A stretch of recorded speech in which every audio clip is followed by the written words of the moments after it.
Hey guys, hey, it's time for another episode of the re-education of Alex Bruzan. It's a podcast or video or blog series. Hey, you get all three for the price of one, which is nothing. It's a series where I just kind of talk to you about, hey, what have I learned from living in the inner city? What have I learned about education? And what have I learned with those two things combined? How has my life been different?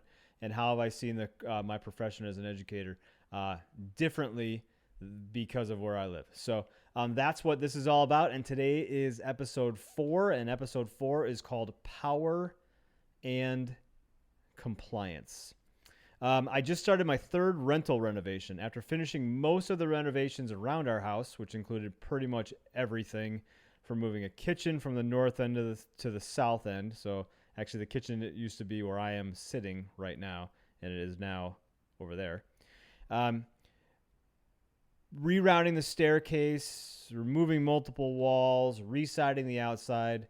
I put a new roof on the house, built a 3-car garage out back. After I finished all of that, I figured, well, I might as well start on another house, and that's where the first rental came in. The interior of that house has been totally redone. Same with the second rental. And both have brand new plumbing, electrical, everything has been repaired. It's basically a brand new house on the inside. And for the most part on the outside, there's still a little bit of work to do on the outside of one of them. So, but anyways, all of that work was pretty much done by me and my dad and my brother-in-law, Phil, kind of along the way there. So the third house is about 5 down from us. And it is owned by a guy named Charlie. Charlie literally grew up and grew old in that house. For over 80 years, he lived in the same home. He was alive back when Borchert Field, which is the namesake of our neighborhood, we live in the Borchert Field neighborhood, and the home, so it's the namesake of the neighborhood, but it was also home to the old Milwaukee Braves, which moved down to Atlanta and became the Atlanta Braves, and then an expansion team from Seattle, I want to say, is how the Brewers came into existence. I should look that up. Anyways, Borchert Field was where 43 is right now, where Highway 43 is right now, just like down the block from our houses. So he was there back in the early 1960s before 43 was even put in. And if you were to sit on our porches today, what I see is the highway, is like beyond my front yard is the highway. And back in 1963, the view would have been a neighborhood. I would have seen a house across from me, right? Like there would have been houses on the other side of my street, or there's only houses on one side of my street currently. And there used to be a street called 7th Lane that ran in between 8th Street and 7th Street. That street's not there anymore. It's just a highway. Okay, so I was talking to a guy I met about a week or so ago when I was on a run, and he told me that in 1963, he was drafted into the service. And I've been trying to spend more time talking with my neighbors or just people I meet on my run. I mean, I talk to all of the people that live in a close proximity to me, but this was probably about 6 or 7 blocks down, just on my run, though. And when I say like I've been trying to spend more time talking to them, it's actually like I just sit and listen usually. I have some things to add to the conversation for sure, but I'm usually just better off keeping my mouth shut and then letting them do all the talking. And I'm sure, like, I am I understand very much that I have less to offer them than they have to offer me as far as perspective of our neighborhood. So I was standing in front of this guy's house, which is also on my street, again, just farther down. And he told me that when he came back home in 1965 after serving our country, there was a hole in the ground where his neighborhood used to be. And he went on to tell me, like, he even said, like, he had a couple of friends that lived on 7th Lane that when he came back from the service, he didn't know where they lived because he went in and they lived there, and he came back and there was a hole in the ground. I like working on houses because I think the act of building or creating is something that's innately in all of us. Not necessarily that we all should be like renovating houses or doing home repair, but the idea that we all have the power to create. Charlie's house is in immaculate condition. And the story of Charlie has got to be for a different day because that's a story that for sure needs to be told. It's just too long of a story for right now. The first two rentals were total dumps. And back then I did a terrible job of documenting my work at the rentals. But because the very first thing that I should have done is take pictures of the upstairs unit of the very first duplex that we bought. I don't think that pictures probably would have done justice to the amount of filth and garbage and like overall nastiness that had been built up over the years of like the previous tenant and landlord not taking care of the place. Appalling is probably a good word to describe the living conditions of the home, which is located right behind mine. What's more appalling, though, is that children live there, like small children. There's a ton of beauty in the inner city. That is for sure. There are life experiences and relationships and like a level of realness that is hard to find outside of places like the one I live in. There's also like heartbreaking, or probably even more accurately, like heart destroying conditions brought on by a mix of poverty and mental health issues that go on like all around us here. So the condition of that house is a reminder to me, though, that any student that we have might be coming from a place just like that. I know that most of them aren't, but some of them are. And some of them are living in duplexes where I literally had to scoop mouse shit out of the cabinets with a small shovel because there was that much of it in there. The same cabinets where people were keeping their food. Some of the kids are living in duplexes that don't have beds. I know because I've been in them. Sometimes, if they're lucky, it's a dirty mattress on the floor.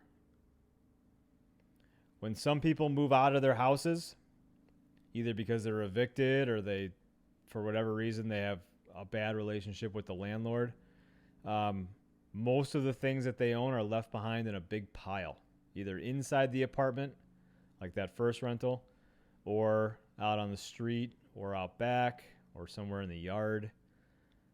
It's not even that I can't imagine what it would be like to grow up in a house like that. I don't want to even, it hurts too much to have to imagine all the bullshit that would go along with living in a place like that first rental. It just hurts too much to think about it. It hurts too much to think about it. It hurts so much that all I did was renovate the place, and I didn't even have to live there. Like, all the time, the year that I spent renovating it, I would gladly trade that for having to live in a place like that. Ugh. Okay, so renovations. Renovations are like a lot of things in life. They give us an opportunity to create.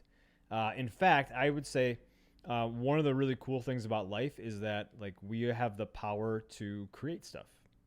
There's something like super primal or like even kind of spiritual about taking something that was once destroyed and creating something beautiful from it. So if you had a picture of how that place was to how it is now, it is night and day. It's just awesome. And it brings me a ton of joy to know that I had a part in taking something that was in shambles and disgusting and turning it into something that's really high quality, where the tenants that we have love it. All right, so I spent over a year renovating it, and the point of that is that property, that duplex, gives two families access to a high quality rental unit for an affordable price. So I was able to do something. I was able to create something that provided access to appropriate housing at a fair and reasonable price. And while I'm not the perfect landlord, I'm definitely trying to like provide a level of service that would be found in any neighborhood, not just neighborhoods that are more financially stable than ours. All right, so where something was once like somebody at one point was using power to destroy the place through neglect, through probably a variety of just rough situations. They're using the power to destroy the place. Like power was used to reclaim it, to create something new. Okay, so as educators and human beings in general, we've got the power to create and the power to destroy. In school, we are creating little adults that will someday grow up into being big adults. We have the power to create engineers and doctors and electricians. We have the power to create individuals that are critical thinkers. And we have the power to create kind, empathetic, and caring human beings. In every instance that we have power to create something out of what sits in a desk in front of us, we simultaneously have the power to destroy it. I can create confidence in students by doing X, Y, and Z, and I can destroy confidence by doing A, B, and C. I have the power to help create a dream for a kid's future, and I have the power to decimate that dream, really probably with just one comment. Okay, so we can't talk about power and compliance without first understanding the immense power we have as classroom teachers and administrators and parents in general. Okay, we have the power to build a life or destroy a life. Usually it's a little more subtle and not so dramatic sounding, right? Like I never walked into a classroom and was like, I am going to destroy you or I am going to empower you. No, it doesn't actually work that way. But every interaction between a teacher and a student is doing one of those two things, really. It's either building a kid up into the fulfillment of their innate potential, or you're destroying that by blocking the fulfillment of their potential. Power also takes a different form, specifically when we're talking about rules and compliance. More specifically, using power to force compliance. Remember the name of the episode, Power and Compliance? To talk about that, we need to name the typical power structure that exists in many school settings. Really probably across the country. I know Wisconsin, and I know my little part of Wisconsin, but there's nothing that would indicate to me that it's different anywhere else. There are mandates dictated from somewhere inside of the state capitol. So the state capitol has probably got some type of educational kind of oversight committees, or here we've got the Department of Public Instruction. So it's a bunch of people whose jobs it is to make sure that public instruction is carried out appropriately. In Wisconsin, Department of Public Instruction dictates a lot of the rules and like the compliance-based requirements for school. You need to have, like this many minutes and teach this many things. And then we're going to assess your school based on like a couple of factors. The rules seem arbitrary sometimes and disengaged from the actual purpose of school, which if you haven't listened to episode 3, you might want to go back and do that. The rules, they're always well-intentioned, and they're used to ensure that an appropriate level of student achievement is met. So that's good. So the thing is, though, is higher-level school administrators are supposed to take these mandates and develop other rules and compliance-based requirements, and those are dictated to the leaders on a building level, and measurements for success are created, and those rules can sometimes seem arbitrary and disengaged from the actual purpose of school. Then those mandates form new ones, and then those are dictated to teachers, where the rules and directives can seem arbitrary and disengaged from the actual purpose of school. And then further mandates are directed to children, which, you guessed it, can seem arbitrary and disengaged from the actual purpose of school, which is to give kids access to marketable skills. So when they leave our system, they're equipped to go on and live their own lives. Remember the purpose of school, to give kids ease of access to marketable skill acquisition so that they can go and they can make a living on their own doing what they want. Okay, I know that the dynamic of power to force compliance exists within this school structure. So we've got DPI, higher level school administrators, school-based leaders, teachers, students, and all just kind of filters down.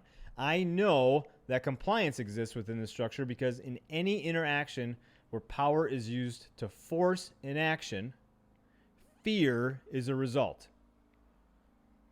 Fear that the lack of compliance is going to then result in the use of force in the form of a consequence by whatever the next level up is. So here's an example. So if you're reading or listening or however you're interacting with me right now, and you're in education, one of the biggest complaints that I've heard in education is about classroom observations. and that classroom observations do not represent at all the overall quality of what the educator is doing. They're just a snapshot. They're a snapshot of one lesson on one day, and teachers are terrified of being seen as outside of the compliance that's been dictated to them, and the resulting ramifications of being outside of that compliance. So they are afraid of being seen as ineffective, and because of that, they are afraid of whatever the consequences are going to be of being outside of the general compliance. Okay, so using power to force compliance takes focus off of the purpose for sure, which again is like essentially making good adults, and builds in a layer of resentment and even thoughts of retaliation of that force. So here's like a side story for this. So far the two ways that power and compliance, two of the manifestations of power and compliance are fear or like retaliation. So I can be afraid of your rules and your systems, or I can be pushed to the point where I want to retaliate against, or I want to push back against your rules or systems. Here's a story that can kind of explain this a little bit. So my wife's a web designer, and she runs her own website business out of our house. She's had a couple of interns throughout her over the last 7 years, but she pretty much does all the work by herself. 7 years ago, when our son was born, she made the decision, or we made the decision together for her to work to like start a business and see where she could take it. So at the time, like we thought, okay, we could call it Milwaukee Web Designs. We thought that was a good idea because it gives like the illusion of an established company, even though it's like just her sitting in the kitchen, like at the counter for hours on end, building websites, taking care of our infant son, or who was an infant at the time. Okay, so apparently at the same time, there's a guy named Brian. And Brian lives in Waukesha, which if you are not familiar with Milwaukee, Waukesha is a reasonably close suburb of Milwaukee. So Brian from Waukesha had the idea to start a business, and he was going to call it Milwaukee Website Design. Okay, so Brian claims that he started his business first, and he's demanding that we change the name of her business. It's entirely possible. I mean, like, it is possible that he started his business before Meg did. I don't know. I have no idea if that's the case because, like, instead of him calling us and having a conversation about, like, the name and maybe we shouldn't have a similar name or something like that, he got a lawyer. And he tried to, like, force Meg to change the name by filing a complaint with the hosting company, like, that she has all of her sites hosted on. And I mean, like, we talked about changing the name of the business to like something that better represents her because she's the brand and people keep coming back for her, not the name of the business. However, because he went like the route of using power, like getting a lawyer and contacting Bluehost, like we were forced to respond in one of two ways. Like we could be scared into compliance or forced into compliance while like simultaneously hating Brian and considering ways to screw him over in the long run. Like, and if you know me at all, you could probably guess like which route like we're tempted to go. I mean, I don't want him to get away with it. Brian literally could have had what he wanted. Honestly, if he just would have called and like had a conversation with us and said, "Hey, I've trademarked this name. I want to keep it. Legally, I have the right to it. What do you think about that?" We would have said, "Yeah, we're going to change the name anyways." We'd already planned on that. Take the name, go for it. Hey, why don't we do some business together in the future? Instead, he used a bunch of force and he pissed off someone that could then like take our own power and retaliate against him. So the use of power to force compliance, by the way, has been at the forefront of the news lately, or on the news lately. I mean, and for good reason. Like, we have a system for forcing compliance to rules in society in general.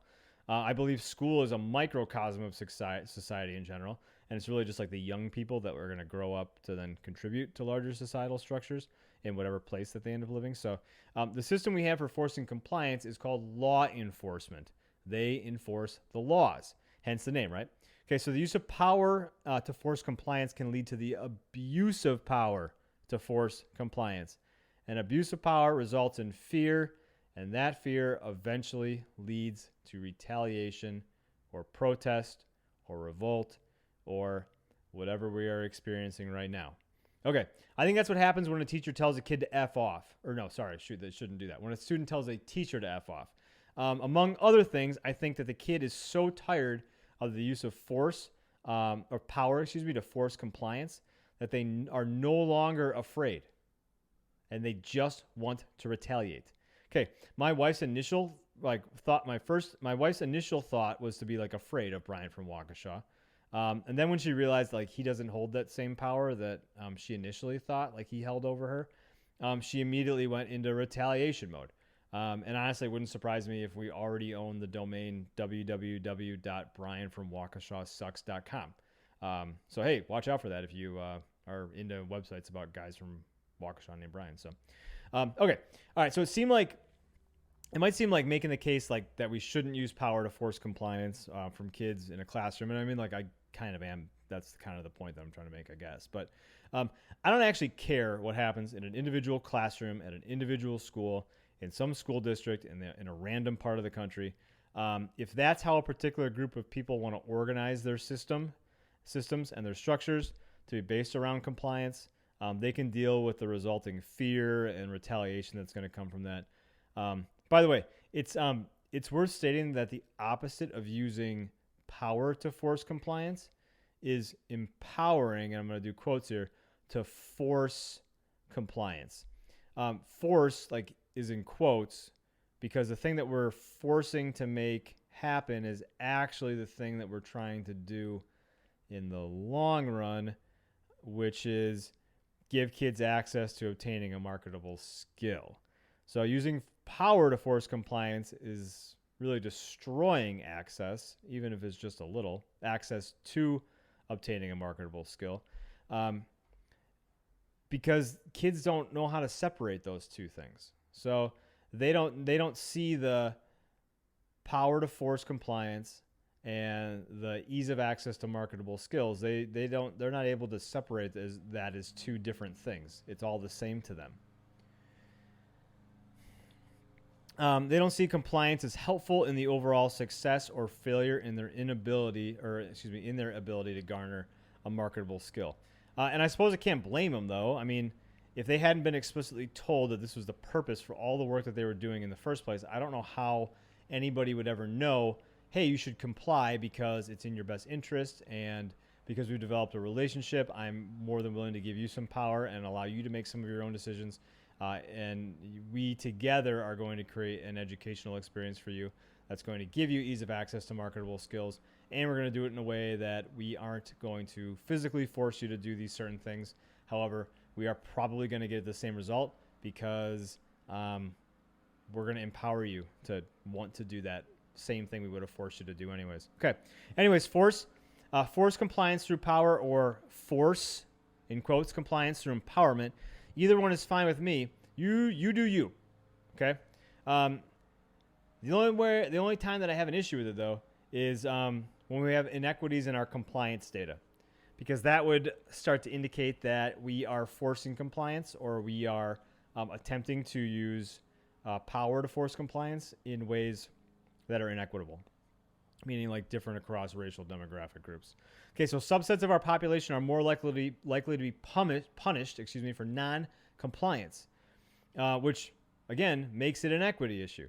Okay, and that's true in general society. Guys, 50% of the black men that live in my zip code are either in prison or have been in prison. Half of them, okay? Half of them. Black students are suspended at a higher rate than white students. It's dependent on the school. I don't have the information in front of me. It happens, though. Okay, one belief I have about equity is that we all start out the same, okay?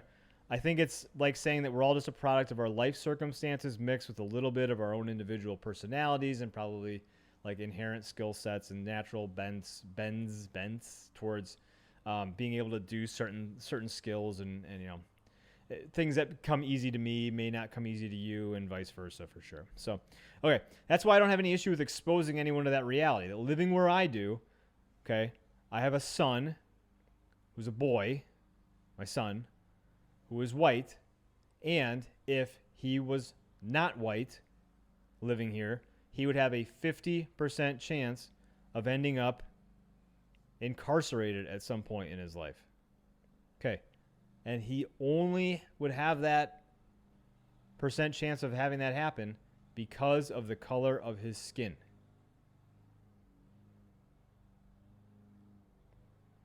All right. I got to mention something too here. Okay.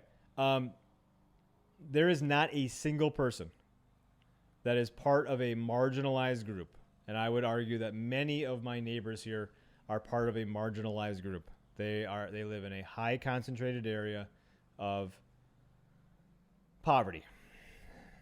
And the color of their skin is very similar. And so to me, those two things together, the segregation of social classes and the segregation based on race combined together makes me feel pretty confident in saying that there's a large group of the population that lives in my zip code and in my neighborhood is marginalized. Okay, so nobody that is part of a marginalized group woke up and decided to be marginalized. Okay, you get forced into that space by repeated uses of power from the non-marginalized group, and whether that's intentional or unintentional, it happens. You can't be marginalized without other people not being marginalized. And because a person doesn't just wake up and decide that they want to be marginalized, it means that something happened to force them into the marginalized, designation or whatever, however you want to say that. Okay. All right. So sitting in my backyard when I wrote this, I could look at houses and I could see people that I could point to you and tell you living in the margins, living in the margins, living in the margins. Okay, little by little, power was used to force compliance into those margins. Okay, the building of the highway out front forced a lot of my neighbors a little farther into the margins by turning their neighborhood into a hole in the ground. And then a highway, basically cutting a neighborhood in half. School systems that failed to provide easy access to marketable skills, that forced it a little more. Terrible landlords that allow kids to live in filth, forced it a little more. The use of power to force compliance, resulting in fear that moves into retaliation, and the resulting over-consequenting, which is what we're talking about suspension rates, disproportionately forces non-white students into the margins. All right, so how do we fix this? Okay, so instead of using power to force compliance, we want to use empowerment. Okay, in later episodes, I'll probably talk all about empowerment, seeing students as assets, student-centered design, and the prevention of unmet potential, because I think those are like equity guardrails that can help us to make sure that we're not unintentionally pushing kids towards the margins. But I think we got to talk about empowerment real quick by using one example to help us kind of rethink about how we promote equity. Okay, students of color get suspended more than white students. It happens currently. Okay, a great goal around equity and the promotion of equity would be to try to make the suspension rate equal, or probably better yet, flipped in the other direction, where students of color are suspended less frequently than white students. Okay, that's that easy solution, and which I've seen happen, or at least heard could happen, is that we just stop suspending certain groups of students so that our data looks good. Because if we care about we call it risk ratio data. If we care about our risk ratio data looking good, then that means that we're on the right track and we're doing something right. Okay, fine, but I feel like there's a better way to do this. So let me just run this through real quick. Okay, here's a different way to think about it. Okay, we want students to not commit suspendable offenses. Okay, so how do we convince students to not do something that requires an administrative action like a suspension? How do you convince someone to not want to do something suspendable? Well, if you want to convince somebody to not do something suspendable, create greater ownership over the shared spaces and the interactions within those spaces that the student and other students occupy. How do you build ownership? Well, you honor individuality, since the individual is the one taking ownership of the space. And how do you honor and develop individuality? You purposely and intentionally build up the student. Okay, what does building up the student look like? You celebrate the achievements and accomplishments of that student. How do you set up a kid to achieve and accomplish? Okay, well, you create spaces for them to do great work outside of compliance-based systems. How do you get great production outside of compliance? You tap into the intrinsic motivation of the student by providing individual educational experience where they can show mastery of content through using their own creativity that aligns with their self-identified identity, which is the definition of deeper learning. Because when we have a clearly defined purpose for what the 13 or more years of public education are for, the last thing we would ever want to do is alienate anyone from the goal of ease of access to marketable skill attainment. And even worse than alienating one kid would be alienating a group of kids with similar physical characteristics.